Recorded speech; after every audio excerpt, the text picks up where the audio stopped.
layout for Kit Conspiracy. I am still working with our Simple Stories Good Day Sunshine kit. So from the kit, I picked out, again, this alpha sticker sheet. And then I also have two of the same sticker sheets here that are kind of more icon. One is almost complete and the other one is almost full.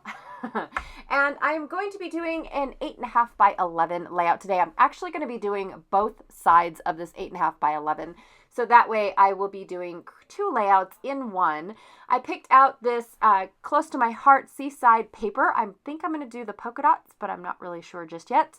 I have two photos here for one page and two photos for the other. I kind of already divvied up the paper for both layouts. So I'm going to do the polka dot one for my M&M and candy store. And then this blue ombre for the M&M, as well as this 6x8 cut apart sheet that is the rainbow side.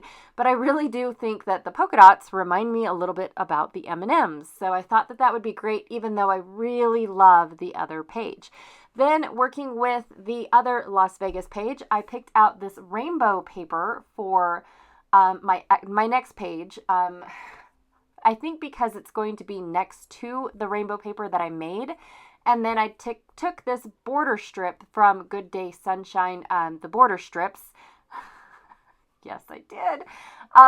To use as well to, again, kind of go along with what I've already got on my double page layout that I did on Saturday. All right, so here I'm just showing you guys the mess that I have. So this is real life scrapbooking for me, you guys. Everything is a complete mess until I finally get things figured out. I have papers on top of papers. My trimmers keep sliding all over the place. I work out of order. I do photo mats, and then I think, I can cut the photos later. Sometimes I cut the photos. You guys, it is craziness in this craft room when my brain starts working, seriously. And then once I've got it all figured out, then it's nice and neat, and that's mostly what you guys get to see. So I thought I would leave this part in, considering I've kind of already talked about what the photos are about. Now, these photos, again, are not my photos. They are straight up from Josh Metz, who happened to visit Las Vegas during 2020 and took pictures of basically the main drag and all how empty it was. So I took a few of those photos, which happened to be these two photos or these two pages that I'm going to be doing now. And then I believe on Wednesday, I do more of those photos, and then that's it. I only took a few basically pictures of places in Vegas that I have been as well, is where I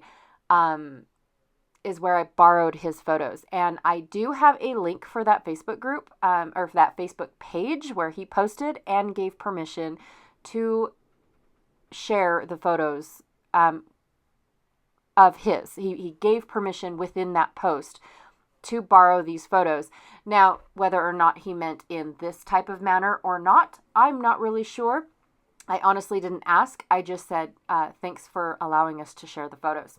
So anyways, the original post is down below if you guys want to see all the photos, as well as, the fact that he did give permission to share. Anyways, I'm going to go through the sticker sheet. Again, these two layouts are uber super quick. I did not feel like I needed journaling spots. I did not feel like I needed anything. They were just decorations. That's all that I felt like this whole entire layout, or both of these layouts, really needed, because I have so many photos or layouts of these photos, the particular photos that I am borrowing. Upper photo is of the Luxor, where we went and saw Chris Angel. And then down below on the second layout is of the M&M store, which I actually have a photo of my son and daughter, my two oldest children.